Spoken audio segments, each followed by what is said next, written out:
Hello, and welcome to the Communication Solution Podcast. Here at IFIOC, we love to talk communication.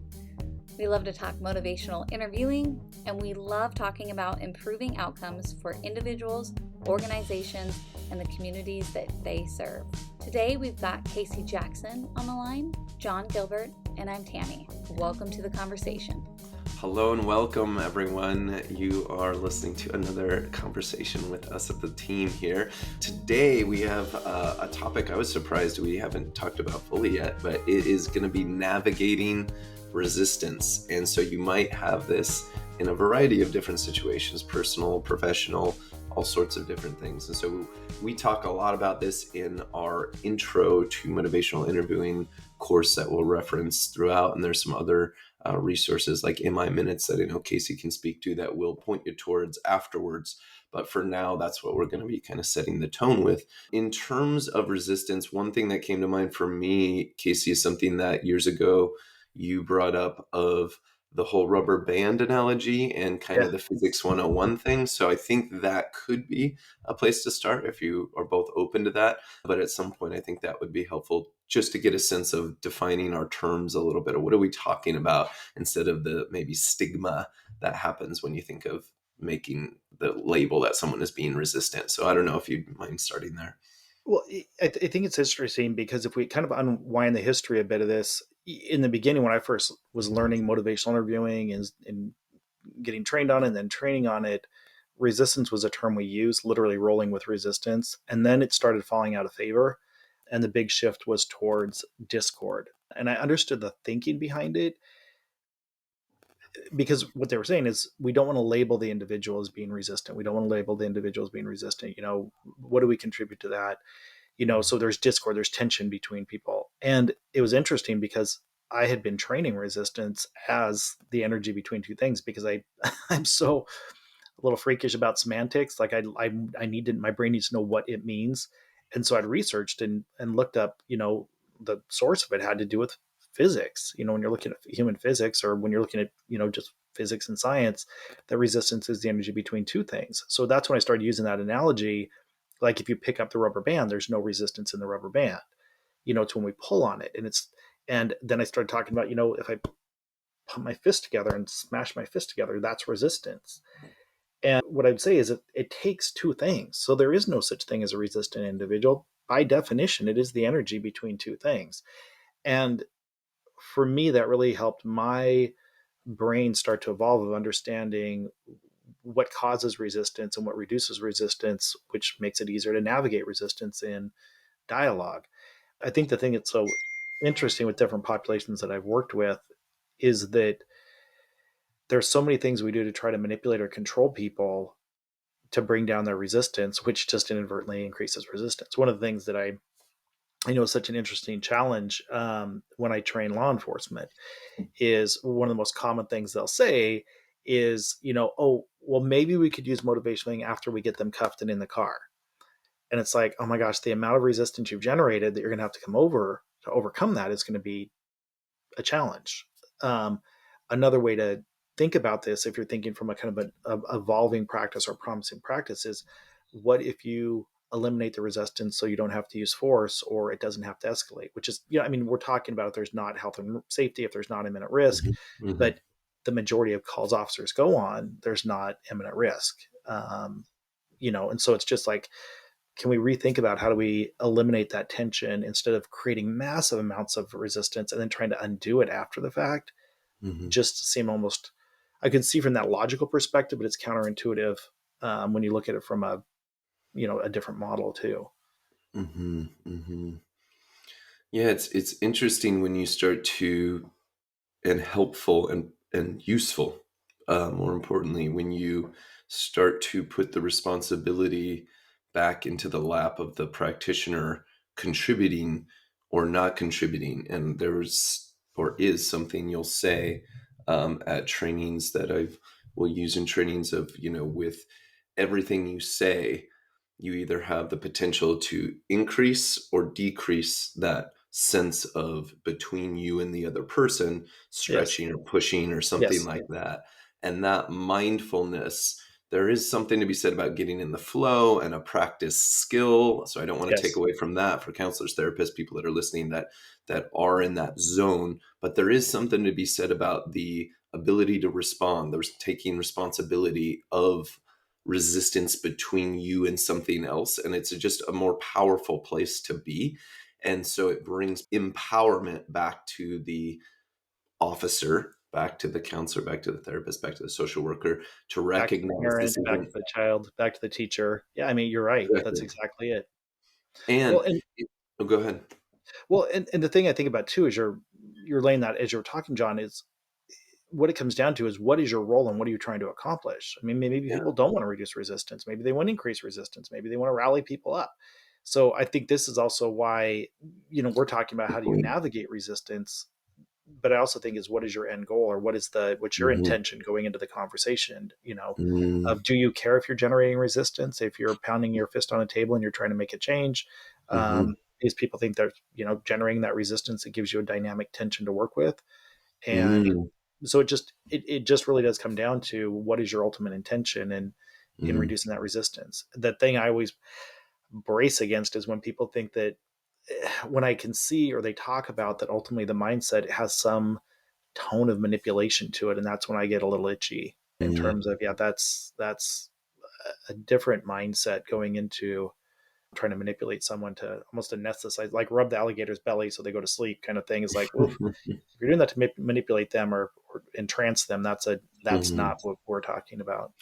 Yeah, I'd like to bring Tammy in related to that with sales, because where my brain goes is very philosophical, and I'll just throw out like, well, Casey, to what you're talking about, do you believe more in the power of fear or power of kind of that sort of thing, or do you believe more in the power of love and acceptance and that sort of a thing, and that will really shape. Do I want to take this acceptance, am I spirited thing to see if the power of that works? You can always rely on the power of the confrontation, but some people so believe, be it through evolutionary psychology or otherwise, believe in the power of the uh for being more powerful, like we're seeing with so many things in the world, right? That it's not even going through their brain to be in the power of, versus and just that, but that underlying belief, conscious or not, is really going to shape how you enter with that intention. I think that's so powerful what you said there. But then there's also this other thing of being mindful of that, of now I'm going to use my skill set to get this person to see what I want them to see by acting like I understand where they're coming from, and then kind of imbuing my stuff in there. And that is definitely not motivational interviewing, but I think there is a connotation of sales with that. So I was wondering, Tammy, if you can speak to your experience in the world of business with empathy and what you kind of thought it was or what you're introduced to it, and just, I don't know, any sort of thoughts you have on resistance in sales and anything you learned with that. Well, as far as navigating resistance goes, even in a sales role, I was lucky enough to believe in helping people as the first priority. So if you help people get clear about what they really want, then they might choose, your product or whatever. But reducing resistance for me was never about how do I reduce resistance so I can share my product and get them to buy it. It was how do I reduce resistance to help them get clear about who they are and what they want. And then together we can work towards navigating getting them to their goals, essentially. So, yeah, that's my two cents on it. Well, Tammy, for me, what that triggers that I think is so helpful to think about because it expands the primary concept of informed choice. Because we tend to think of Mhm. informed choice more in like a medical model. We want people to have informed choice. But I become such a fan of understanding how comprehensive that is because that's exactly what you're talking about from a quote unquote sales perspective is if they can get a clear idea of who they are, if they can get a clear assessment of their needs, and if they can get a clear assessment of what their opportunities or services or resources on, then the decision becomes theirs as long as they're clear. That which is Yes. not normal in the sales community. I mean, No. that's not the predominant way. It's how do we convert, how do we convert, how do we convert, how do we convert to a Yes. sale. And but the thing that I think is so fascinating when you look at human dynamics, it's in that absence of resistance that people can make a more informed choice. And then I can dive deep into the brain science behind that, because our Mhm. logical brain is more engaged when we're not in a fear-based or defensive status. The, Yes. the thing is that people, depending on how we attach we are to someone else's outcome, depends on how much free will do we want them to have. And John, this circles back all the way around to your Mhm. question about power. What kind of power are we looking at? Are we looking at Mhm. empowerment? Are we looking at power for dominance, or power for control, or Mhm. power for the outcomes of which we're attached to? So I think Mhm. Mhm. that for me is where it really gets fascinating, and when you start to peel back some of those layers. Mhm. Well, it also, you were alluding to this earlier, Casey, like healthy boundaries at a certain point of health and safety. You've been in some extreme situations where you still chose to try to decrease resistance, and, nonviolent communication. Marshall Rosenthal, if I got that name right, would talk about extreme situations where someone will try to, especially express empathy is some of the stuff we're alluding to. But in extreme situations, does it always work? Not necessarily, but there is a certain place where I don't know that there's a decrease in a sense of me fighting you or wanting to attack you if you understand me more. Now that is easily could be from a privileged place, not being attacked right now, not being a male, all these things, and not being in a situation as a female out walking at night. Right? There's so many things that I want to honor there. Yet at the same time, there does seem to be a there to go to, this is not okay for myself or someone else. And where is that line for yourself? And being a little bit clear, you might need to come up with it in the moment, but up until that line, having the awareness and the skill set practice of expressing what it must be like for this other person. And I do think the violent situations are an extreme example. I do think, Casey, you mentioning the officer thing is important, but I'm wondering kind of situations where do you see kind of the most danger but still application for MIKC with the officers, if we want to take it to some extreme? I know we show some videos in our training. And then where do you think it just could be more like more basic life day-to-day resistance? I'm just wondering from both of you kind of to get a spectrum of resistance here of there's this end of it where maybe we start to bring in compliance, and then there's this end of it just day to day with kids or partners. And so I was just wondering kind of to that discussion. The thing I immediately think of with day to day is I think of, I mean, I've got twin 13-year-olds, Yeah. and I'm married. And so on any Also, given day, friendships. I drive, and so, you know, um, so the capacity for resistance on any given day where there's tension between two things, I watch the news, I go on social media at times, and so the opportunity on a day-to-day basis for extreme resistance, sometimes is not even in law enforcement. I think it's sometimes, I mean, especially with this entrenched, because it's not these touchstone moments, like with law enforcement. I mean, this is can be a chronic issue with a teenager who just is refusing to do their homework, or no matter what their parents say, they'll run away before they stop smoking weed, or you can kick me out. I mean, that kind of day-to-day resistance will grind people to a halt. That constant pressure of resistance it's taxing on people and can do damage. So which those is are the why I things I think think of day-to-day reality. it's so important to be talking about navigating it, because we all encounter resistance every single day, whether it's a Absolutely. big resistance or a little resistance. Absolutely. Tension Mm-hmm. between two things. I mean, that for me is just always what I look at, is just, yeah, that capacity is so high. I think when we get into navigating it, then again, for me, it comes back to the intention. What are we trying to do? You know, are you, I'll just take personal examples. Am I trying to get my daughter to get the homework done? Or am I trying to help them develop study habits? Or do I just want them to graduate? Or, what is and we can wrap it all together, but the more you wrap it together, the harder it is to untangle.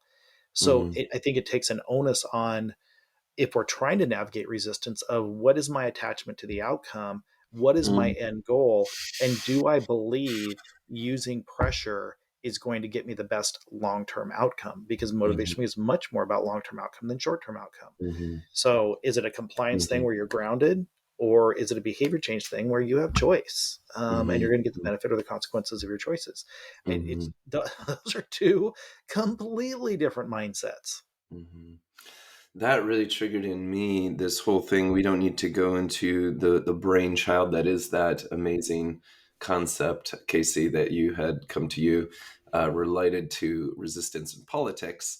But I do want to allude to, and we can open up as much of that as you would like, the sense of when we think of resistance and we think of decreasing resistance, we've been alluding to it in our training. We talk a lot about empathy, becoming shoulder to shoulder, stepping in their shoes, getting a sense of feeling what they're feeling, having a sense to care enough to feel what they're feeling, and then giving voice to that. All these sorts of things are not necessarily an attachment to an outcome other than giving voice to this experience of this person.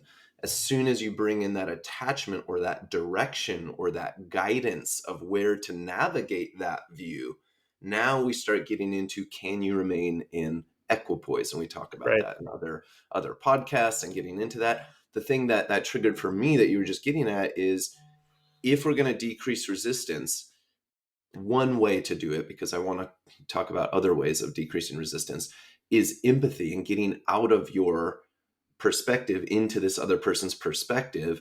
And so the example you gave with, your twin 13-year-olds, it's like, to decrease resistance, one way to do it is just leave your reality completely and empathize. But then at the same time, that can be so triggering as a parent. That can be so triggering in so many ways. It seems like that's one way to decrease resistance. And we can unravel that more, is empathy.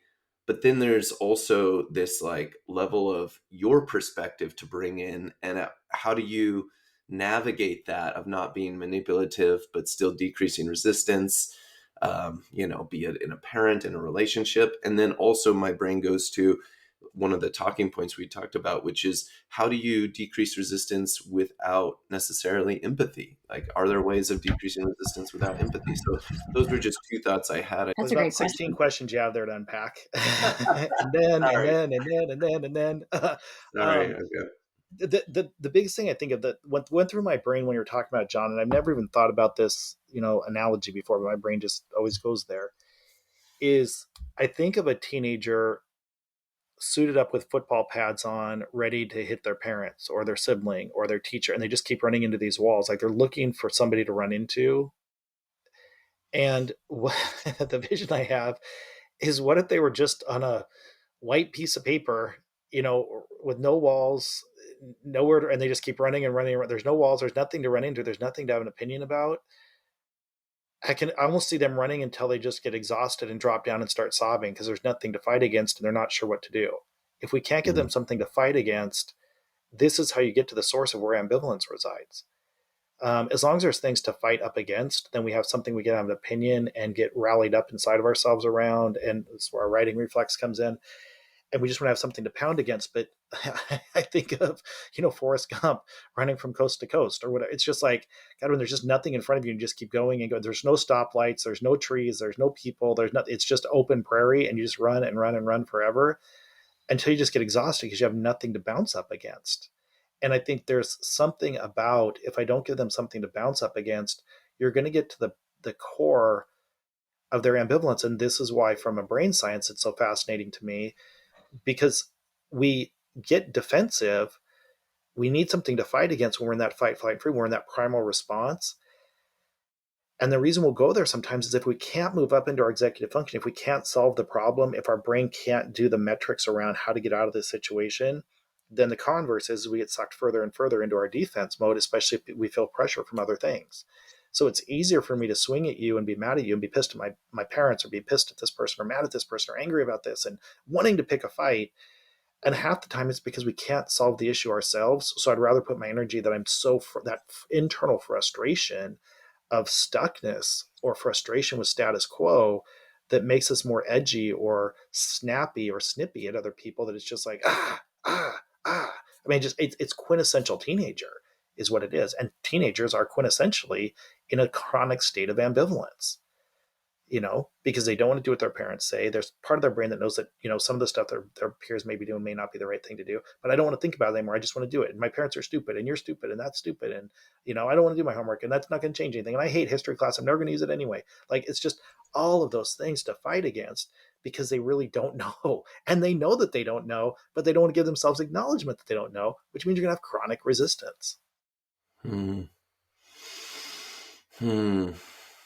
There's this sense about me that's like, well, but aren't there so many distractions in life that you can always point to? So you're always going to be able to point Absolutely. outside yourself. So there's always resistance. You're never going to be in that white. God bless America. Yeah.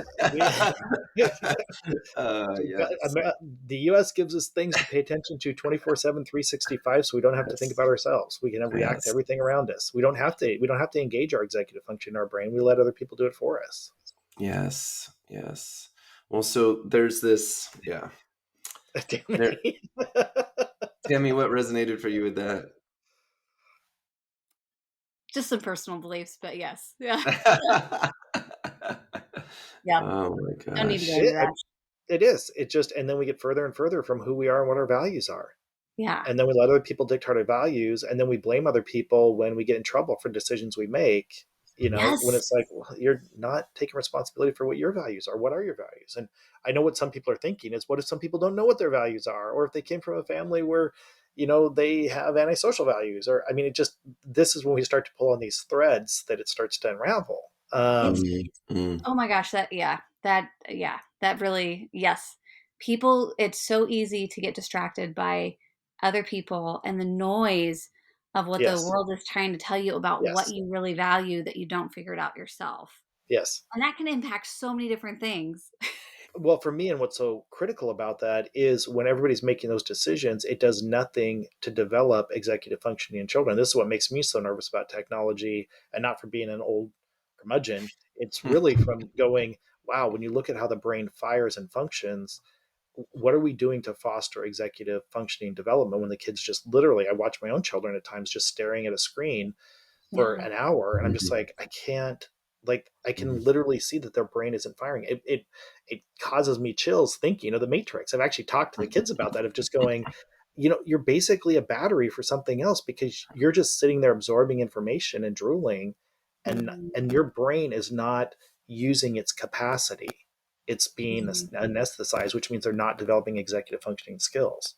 Well, and Mhm. it's interesting. So, as a new mom myself, like, it's so interesting how much I am constantly at a fight with myself between compliance and behavior change with my child. Absolutely. I have Absolutely. almost a 2-year-old. He's gaining more independence, but it's funny how, like, quickly I resort to, no, we're just doing this Yes. without, like you said, engaging his executive functioning, which then creates a ton of resistance because I'm just Yes. telling him what to do versus trying to create a little bit more empathy Yes. and relating to why he's upset in that moment, even though I think it's so silly that he's crying. But, to him, it's a big deal that I took away a lollipop or whatever, or Yeah. that we didn't go out to the garage today, whatever it was. But then trying to navigate, like, well, what do you want to do about it? And that is a completely different way of communicating that we don't naturally do. Like, What's so fascinating, Tammy, is we don't naturally do it in our culture. Because I had this whole string of thoughts as you were talking, because of we live in a culture about mass production and maximizing time, which means we never have enough time, which is delusional, because if you go to a different indigenous culture, that is where you see this depth of wisdom that's passed on from generation to generation, because there is time. There's not this sense of, well, we got to get to the store, we've got to get here, we've got to go pick up your dad, we've got to go do this, you've got to get to soccer, you've got to do Mhm. this, you've got to do this. That's our culture. And so we as a team, I mean, all three of us have talked about fundamentally bandwidth. We want to do everything. We want to do it right. We want to be involved in all these things. We want to maximize our life experience, and we want to get it all done in an 8 hour day and not be exhausted. It's just math. The bandwidth doesn't exist. And we get all of these shortcuts to having to think and use our own executive functioning. So we turn on the news and we have other people tell us how to live our lives. And we turn on social media and have other people tell us how to live our lives, because we don't have the bandwidth to think for ourselves. So it feeds itself if you don't get back to what the core, that's why I go back to an indigenous perspective is, oh my gosh, there's all the time until I die to teach this lesson to my son. You know, every day it's something that we think about, and because it's not, we don't have to get to soccer practice, you know, and they don't have to get their homework done, and they don't have a, you know, a birthday party that they're getting to. And, you know, it's just all these chronic pressures socially that we have in our mainstream American culture. And I'm going to try to find some way to bring this back into how to navigate resistance. No, no, no. So, I was thinking related to this. I'll do that, Casey. I was because yeah, where my yeah. brain Next was up that going. soapbox, all of a sudden I can climb up there and just preach, preach, preach. No, Casey, where my brain was going that connects is just something that was talking about earlier as you brought up the indigenous populations and culture around that, more importantly, the culture and how critical it is to pay attention to culture and equal opportunity and things like this, and how the situations in which we're raised really shape a lot of things. When we know this either from Absolutely. psychotherapy or cultural, socio, um, uh, what am I looking for? When Economic. psychology and groups, Oh, sociology, yeah. all sorts of things that, situationalism will shape how we think or act given the container we're in.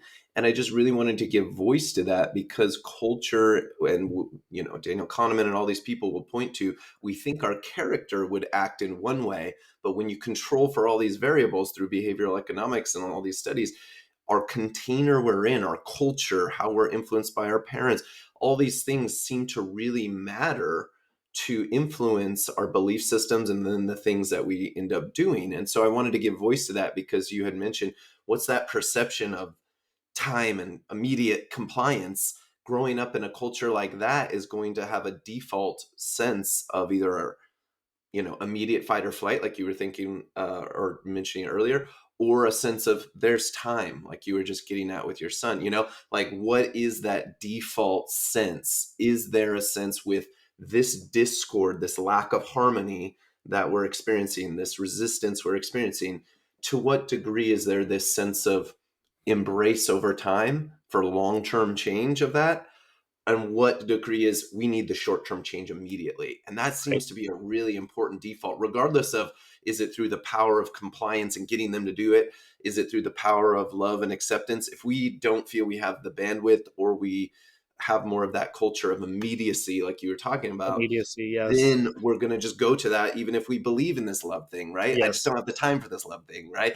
Yeah. So it's just a really, really important point. And not all families have the same opportunity. There's a lot of adverse childhood experiences and a lot of Right. disenfranchised groups that unfortunately create that impaired executive functioning that make it harder to have equal opportunity to do that.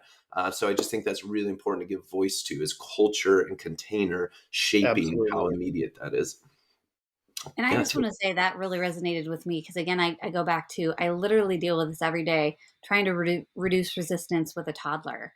And Mhm. every single day, it tends to be that culture of rushedness. And like, I'm trying to get places, I'm trying to do things. I need to get XYZ done. So I need you to do XYZ. Like you said, John, I tried to write it down, but we don't have time. Oftentimes, I don't feel like I have time to work towards behavior change because I need compliance in that moment for my time frame. Mm. And I think that's really important to recognize because I think a lot of us, I think of leaders, I think of business people, I think of parents, I think of law enforcement, any of the people that work serving and communicating with people. You often feel like you don't have enough time to work towards behavior change. You don't have enough time to be empathetic, to put yourself in your shoes, to get the guard down so you can really talk about behavior change and what they're ultimately looking for. Because Well, oh ultimately my gosh. my toddler is not trying to upset me. My toddler is not trying to be Mm. difficult. My toddler is Mm. not doing any of these things, but it's Yes. my communication method that's causing it. And so again, I am not trying to get my toddler to do what I want to do, but I am trying to get them to communicate clearly to me what is it they really want. Well, and there's two things that I think of that just hit me so hard is we can't it, you have to put it in the context of understanding the writing reflex. Because when I think about, you know, you see your son has climbed into the candy drawer at 8 in the morning, and your writing reflex is triggered by 8 of those different behaviors, just because he, like, what are you doing up this early? What are you doing in there? Why haven't you? It's just there's so many writing reflexes, which is going to generate resistance. And so it's not just the writing reflex side of it. It's also this sense, like we keep talking about, the time or the urgency around it as well too. Our perception of what we're doing as well. I think of those parenting moments, Tammy, and I think it's not only that, it's what my perception of my own parenting is, and what good parenting is. My perception is if somebody else could see me in my parenting in this moment, and all the narratives that you have around that as well too, or your perspectives as a spouse, or your perspectives as a boss, or your perspectives as a law enforcement, as perspective as a doctor, a teacher. It just doesn't matter. It's what's your perception, how other people perceive you, which can generate a lot of resistance to what's the right thing I should be doing. I mean, and then you get into these whole, how do we navigate that level of resistance? It's that deep breath, and it's not just passive acceptance. I think this ties all the way back to me what you had said, Tammy, about helping people get to that place of informed choice so they can just breathe. But then it just is going to come down to how attached I am to their outcome. Because if I can just take a breath and breathe and realize that they really do have some choice here, and how attached am I to this specific choice in this specific moment is really fascinating. So ways that I think of kind of encapsulating how do we navigate that resistance has to do so much with our own writing reflex and our attachment to our perspective about ourselves and how we are in this narrative with this person. How important is that? Or how much is it really about this other person, their own narrative around themselves? I mean, that right there is almost goes full circle from where we started from, is it the rubber band or is it the two fists pushing together? Where am I going to put myself in this equation? So do I need to reduce this resistance? Do I want to reduce this resistance, or do I want to create a different experience? That's going to come to a personal or professional choice.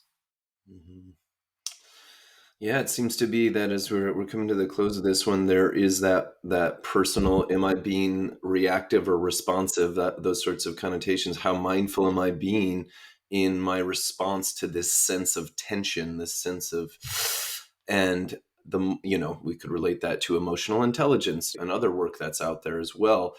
We had alluded to empathy throughout, so I just wanted to point people to the podcast that we did on empathy with the head of the social worker podcast. That was a wonderful deep dive into empathy for some practical ways to potentially decrease resistance, if anyone would like to listen to that. We didn't get into lots of other ways than empathy, but we did talk about resistance from so many angles. It was so interesting. And I just wanted to summarize, like, the sense of belief in time seemed to be kind of a key indicator of what's my response to resistance, my sense of belief in time with my culture. How intense is this situation with safety or not safety? And that sense of psychological safety seemed to be really important as well. What are healthy boundaries, or what is my actual boundary here of safety? And those seem to be two underlying fundamental things we talked about that will shape how reactive or how responsive we are with compliance or trying to decrease resistance. So To wrap here, the one thing I think about, John, as you're talking about that, is it just keeps popping up in my brain. These are things that if people really are interested in any of these concepts, our intro class covers these things. It's not even about motivational per se. I think it's startling to some people who take the training, even people that hire us for these trainings. I think they're almost startled a bit that it's not so much teaching technique, it's teaching these constructs, because for me, context matters so much. And so I just think if any of these concepts are intriguing, the writing reflex, equipoise, dealing with resistance, I mean, that is so much just what our intro class is about, is for people to understand these dynamics, because the dynamics are almost more important than the technique behind it. And so if you are curious about any of this stuff, I mean, I'd point people in either more of our podcasts around some of these concepts, or some of those MI minutes. But honestly, that I would just send people back to the intro class and just say, really look at context, because there's so much what we teach is about context, about behavior change in this resistance construct. Yeah, the emotional side of approaching MI versus the cognitive side. And there's a lot we get into in the intro, and that a lot of people find more helpful than potentially other MI trainings they've been in. Has been a lot of the feedback with that. So It's surprising that we can bring up a concept like resistance we talk about all the time, and we can spend 30 minutes talking about it. So it's always fun for me that we get to do these topics that it's just like, wow, I feel like I could do this topic 15 more times and we wouldn't even repeat. There's just so much depth and breadth to it. So I appreciate people listening to this. Well, with that, we invite you to check out all the things we got. The intros, of course, probably one of the best bang for bucks of what we talked about today.